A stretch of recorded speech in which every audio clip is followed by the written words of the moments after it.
Siz 1922-yilda Germaniyaga o'qishga yuborilgan, vatanini ilmi bilan qutqarmoqchi bo'lgan, biroq sotqin deb otib tashlangan 70 nafar talaba haqida eshitganmisiz?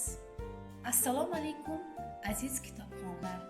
Bugun biz Javlon Javliyevning shov-shuvli Qo'rqma asari haqida so'z yuritamiz. Bu asar tarix va bugunni bog'lovchi ko'prik. Unda jadid bobolarimizning armonlari, Germaniya ko'chalarida vatan sog'inchi bilan yashagan talabalarning iztiroblari bor.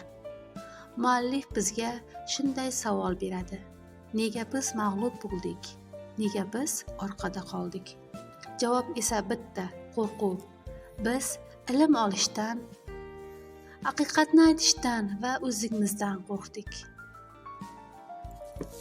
Ne mashaqqatlar ila Germaniyaga talabalar jo'natiladi. Millatparvar boylar, jadidlar ularni ta'min etishni sharafli va ulug' burch deb biladilar. Hatto ko'chalar va shovqin bozorlarda Germaniyada o'qiyotgan va o'zlari umrida hech qachon ko'rmagan millatdoshlari uchun tilanchilik qiladilar. Yoshlar paydo bo'ldi. Barchaning maqsadi najoti bir ta'lim edi. Ular xalqni ilm ma'rifat ozod etishni, xullik tomon boshlashni bilardi. Shu tilak kurashga aylandi. Ammo najotimiz hamon ta'limda, haqiqatning go'zalidan qo'rqmaslikda edi. Kitobni o'qiyotganimda meni eng larzaga solgan narsa talabalarning vatan uchun hamma narsadan kechishga tayyorligi bo'ldi.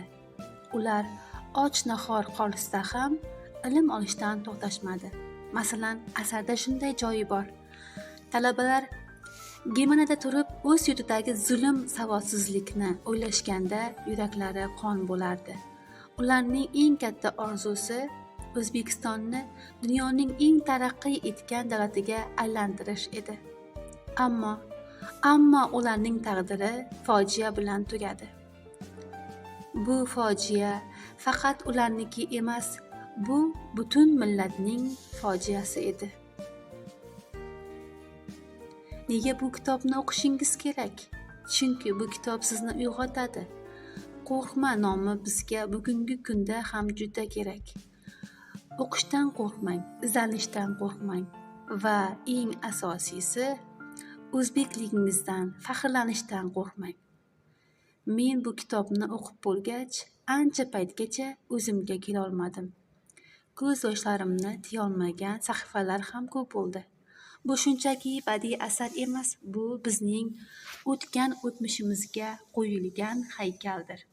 Ba'zi kitoblar shunchaki vaqt o'tkazish uchun o'qiladi, lekin qo'rqma, bu qalbni uyg'otadigan, millat dardini tomirlaringizda his qildiradigan asar.